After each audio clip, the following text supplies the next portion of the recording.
It's been a while,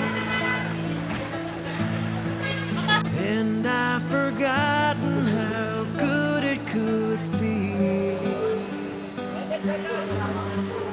How good it feels. Mapagpalang araw mga Kaborgs TV.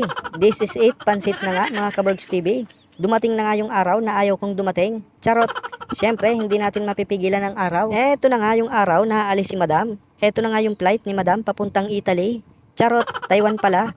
Gabi pa nga lang yan ay parang ayaw ko nang matulog para hindi dumating yung umaga na aalis si Madam. Kahit nga labag sa kalooban ko ay bumangon na ako at bumaba na. Kailangan kasi gumayak ng maaga at babiyahe pa papuntang airport. Medyo malayo-layo din kasi, isama mo pa yung traffic. Pagbaba ko nga ay tumambad sa akin yung mga bagahe ni Madam. Ano ba naman to? Lalong nakakalungkot tuloy. Pagkagayak nga namin ay dumiretso na nga agad kami sa parking para kunin yung sasakyan. Bilis ng transition, di ba? Siyempre, bawal ang babagal-bagal, may iwanan ka ng eroplano mo. Kahit nga nagmamadali na si Madam, ay sinamahan pa din ako dito sa parking namin. Mamimiss niya daw kasi magbukas at magsara ng gate dito sa parking namin. Siya kasi yung taga-bukas sara ko, mga Kaborgs TV. Dito pa nga lang sa parking ay umiiyak na si Madam. Ayi, nalulungkot, mawalay sa akin. Charot! Umiiyak yung ilong niya, mga Kaborgs TV. Sinisipon kasi si Madam dyan. At dito nga ay palabas na kami ng parking. Binibidyoan ko yung pagsara ni Madam ng gate.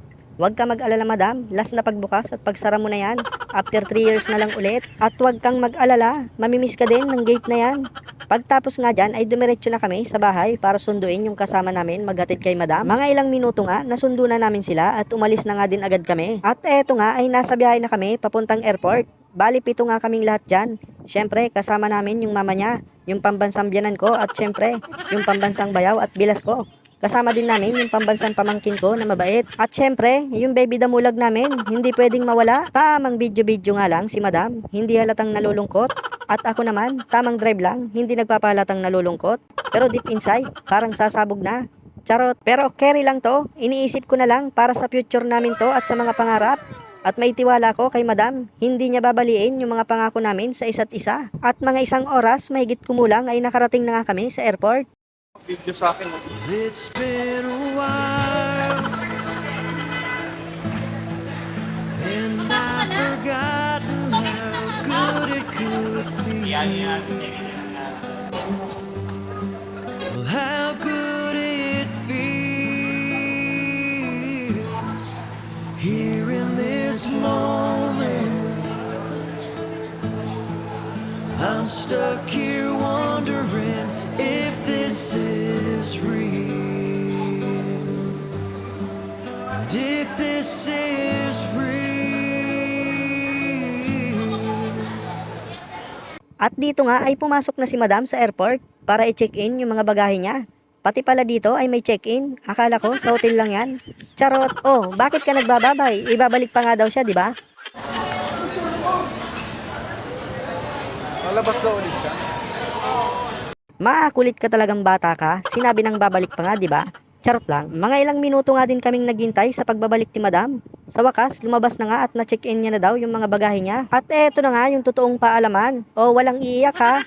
Sayang nga lang at hindi nabidyohan yung paalaman namin ni Madam. Siyempre, sa akin unang nagpaalam si Madam. Kami kaya ang bida dito. Charot, dapat pala ay nagpa-video ako. Kaya lang, may parental guidance eh. At eto na nga, pagkatapos magpaalam ni Madam sa amin, ay pumasok na agad sa loob at malapit-lapit na din yung oras ng lipad niya. Go lang ng go sa mga pangarap mo, Madam. Andito lang ako at yung baby damulag natin nakasuporta sa'yo.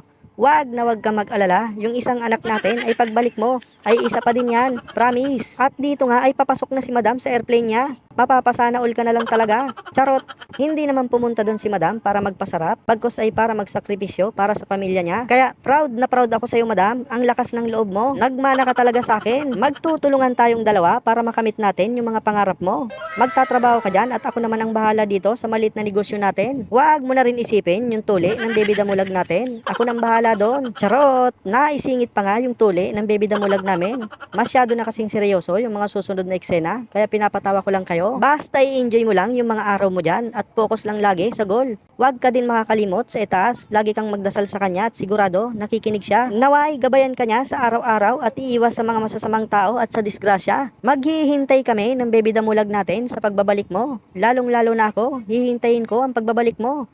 Napakalaga ng tiwala sa isa't isa at hindi ko sisirain yon At sana ganun ka din. Parang Mio lang yan. Automatic. Charot!